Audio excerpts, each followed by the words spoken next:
रामकृष्ण हरी. तर आज आपण तुकोरायांचा सुंदर असा अभंग पाहूया. हेची थोर भक्ती आवडती देवा, संकल्पावी माया संसाराची. ठेविले अनंते तैसेची राहावे, चित्ती असू द्यावे समाधान. वाहिल्या उद्वेग दुःखची केवळ, भोगणे ते फळ संचिताचे. तुका मने घालू तयावरी बार, वाहू हा संसार देवापाशी. या अभंगामध्ये तुकाराम महाराज म्हणतात की संसारातील सर्व प्रकारची माया मी देवाच्या चरणावरती अर्पण करावी, आणि हीच थोर भक्ती देवाला आवडत असते. त्यामुळे परमेश्वराने आपल्याला ज्या परिस्थितीत ठेवलेले असते त्यामध्ये सुखाने राहावे, चित्तामध्ये सदैव असं समाधान ठेवावं. आणि संसारामध्ये हानी झाली तर चिंता करायचं काहीच कारण नाही. कारण का तर चिंता करण्यानं केवळ दुःखच प्राप्त होतं, आणि सुखदुःख हे मानवाला प्रारब्धाप्रमाणे भोगावंच लागत असतं.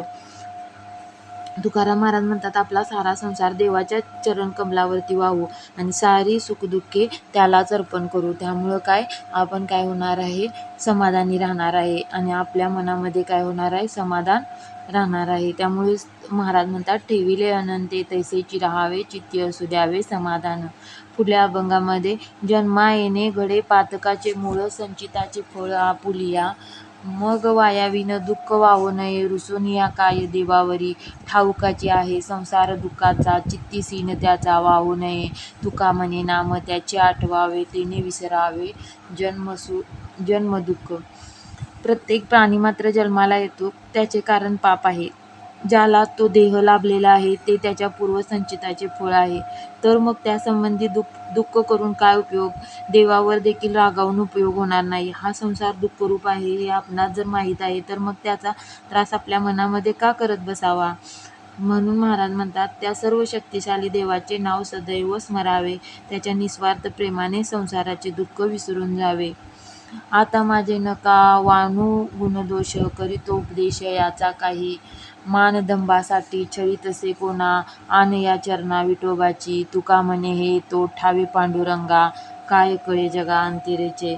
आता माझा गुण व दोष याचे वर्णन करत बसू नका. यासंबंधी मी जो काही उपदेश करतो त्याचे श्रवण करा, असे तुकाराम महाराज म्हणतात. मी लोकांच्या कल्याणासाठी कठोर बोलतो खरे, परंतु स्वतःच्या मान सन्मानासाठी किंवा कीर्तीसाठी कुणाचा छळ करत नाही. किंवा विठोबाच्या पायाची शपथ घेऊन सांगतो मी की माझे अंतरंग पांडुरंग जाणतो, म्हणून माझ्या अंतरंगातील भाव जगाला कसा समजणार, असे तुकाराम महाराज म्हणतात. पुढला अभंग आहे पहा. वांजा गाई दुपती, देवा ऐसी तुझी ख्याती. ऐसे मागत नाही तुझ, चरण दाखवावे मज. चातक पाखरू त्याशी वर्षे मेघधारू, पक्षी राजहंस अमोलिक मोती त्यास. तुका म्हणे देवा कागा खोचलीसी जीवा. या अभंगामध्ये म्हणतात की देवा, तुझ्या कृपेने वांज गाई देखील दूध देते अशी तुझी कीर्ती आहे, परंतु मी असे मागत नाही, फक्त तुझ्या चरणाचे मला दर्शन द्यावे.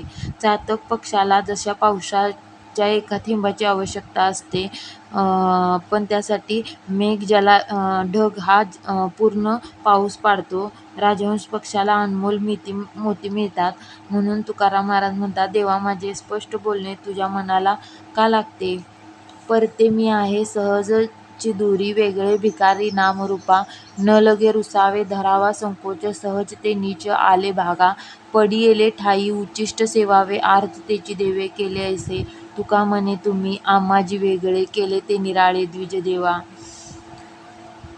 मी नामरूपात्मक देहादी उपाधीपेक्षा वेगळा आहे. व्यवहारात मी गरीब आहे.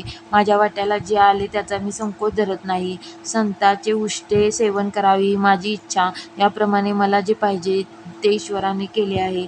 म्हणून तुकाराम महाराज म्हणतात, हे देवा, तुम्ही आम्हाला आपल्यापासून वेगळे केले आहे. चिंतामणी देवा गणपतीसी आणा, करवावे भोजना दुजे पात्री. देव म्हणती तुक्या एवढी कैची थोरी, अभिमाना भितरी नागवलो. वाढ वेळ झाला सिळे झाले अन्न, तटस्थ ब्राह्मण बैसले ती. तुका म्हणे देवा तुमच्या सुकृत्या, आणीत त्वरित मोरयासी. ओ चिंतामणी देवा, आपले उपास्य दैवत जो गणपती, त्याला भोजनासाठी आणा, त्याच्यासाठी दुसरे पात्र मांडा. देव म्हणाले, आमची एवढी कसली थोरवी, आम्ही अभिमानामुळे बंधनात गुंतलो आहे. बराच वेळ झाला अन्न गार झाले, ब्रह्मवृंद मंडळी तशीच पानावर बसली आहे. म्हणून तुकाराम महाराज म्हणतात, अहो चिंतामणी देवा, तुमच्या पुण्याईची मीच आता गणपतीला लवकर आणीन, तुमच्या पुण्याईने मीच आता गणपतीला लवकर आणीन. भोगता नारायण लक्ष्मीचा पती म्हणून प्राणाहुती घेतलिया. भरता आणि भोगता करता आणि करविता आपण सहजता पूर्ण काम. विश्वंभर कृपादृष्टी सांभाळीत प्रार्थना करीत ब्राह्मणांची. कवळोकवळी नाम घ्यावे गोविंदाचे भोजन भक्ताचे तुका म्हणे. लक्ष्मीपती नारायण भोगता आहे अशा अर्थाचा मंत्र ब्रह्मवृंदांनी म्हटला आणि प्राणाहुती घेतल्या.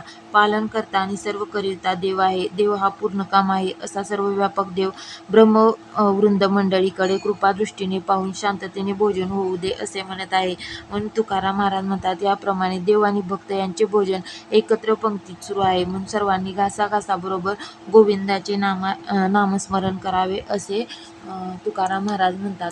म्हणजेच काय तर गोविंद, नारायण, भगवंत अशा पद्धतीनं आपण काय केलं पाहिजे, श्रीकृष्ण, रामकृष्ण हरी अशा पद्धतीनं काय गोविंदाचं नामस्मरण करावं असं तुकाराम महाराज आपल्याला म्हणतात. माझा स्वामी तुझा वागवतो लात, तेथे मी पतित काय आलो, तीर्थे तुमच्या चरणी झाली निर्मळ, तेथे मी दुर्बळ काय वानू. तुका म्हणे तुम्ही देवा द्विजवंद, मी तो काय निंद्य हीन याती. हे चिंतामणी देवा, तुम्ही ब्रह्मज्ञानी लोकांच्या लाथेची खूण माझा स्वामी आपल्या छातीवर मिरवित आहे. अशा प्रकारे तुम्ही श्रेष्ठ आहात. तेथे माझ्या गरिबीची काय कथा. तुमच्या चरणस्पर्शाने तीर्थे देखील पवित्र होतात, तेथे मी तर दुर्बळ आहे. मग तुझी स्तुती कशी करू. म्हणून तुकाराम महाराज म्हणतात, ब्रह्म जाणणारे भक्त सर्व देवांना वंदनीय आहेत, परंतु मी दुर्बळ आहे. माझा उद्धार करणे तुला काय अवघड आहे का.